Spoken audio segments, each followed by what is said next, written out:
ओम श्री सद्गुरु नमस्कार मित्रांनो, भक्ती चॅनलमध्ये तुमचे स्वागत आहे.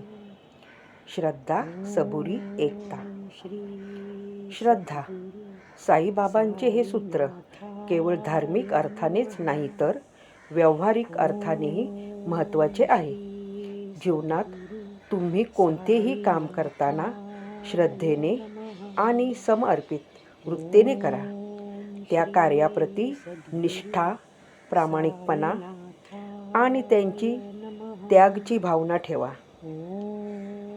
2. सबुरी. जीवनात सुखी होण्यासाठीचा श्रेष्ठ उपाय आहे सबुरी.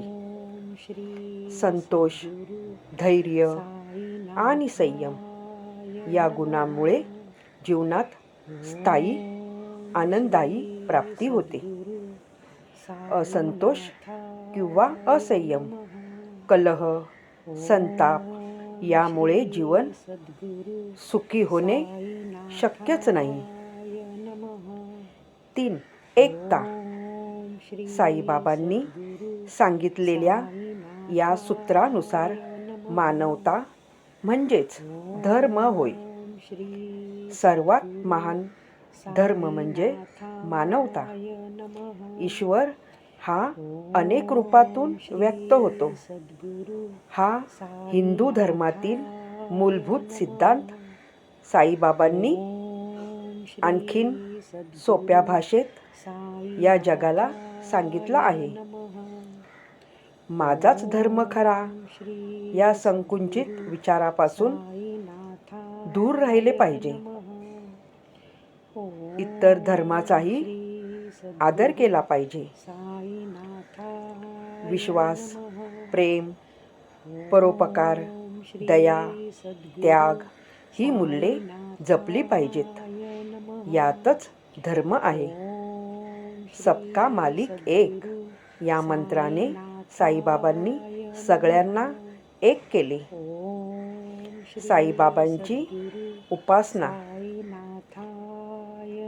साईबाबांची उपासना आठवड्याच्या कोणत्याही दिवशी केली जाऊ शकते, परंतु गुरुवार हा गुरूंचा वार आहे. यामुळे गुरुवारी साईबाबांची विशेष उपासना केली जाते. साई भक्ती आणि नामस्मरणामुळे जीवनातील सर्व संकटे दूर होतात. गुरुवारी साईबाबा यांची पूजा आणि स्मरण करणे शुभ मानले जाते. साईबाबा हे एक फकीर होते, तरी सुद्धा त्यांना सर्व धर्मातील लोक मोठ्या श्रद्धेने पूजतात.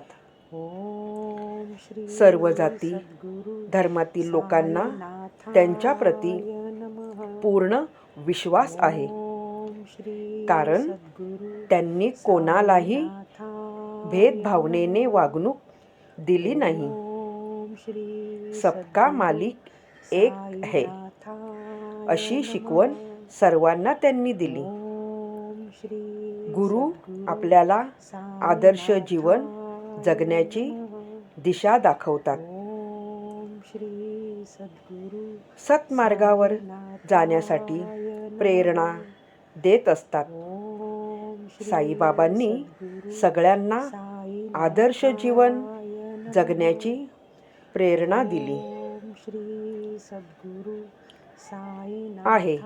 जगभरातील असंख्य लोक त्यांना आपला गुरु मानतात.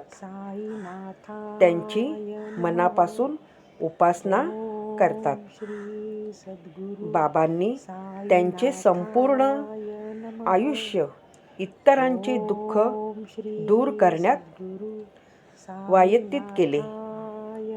साईबाबा भक्तांच्या सर्व इच्छा पूर्ण करतात. ज्या भक्तांवर बाबा आपली कृपादृष्टी टाकतात त्यांना सर्व सुखांची प्राप्ती होते. यामुळे आठवड्यातून एकदा तरी साईबाबांचे दर्शन अवश्य घेणे व्हिडिओ आवडला असेल लाईक करा, शेअर करा, सबस्क्राईब करा. कमेंट करून कळवा. साईनाथाय नमः.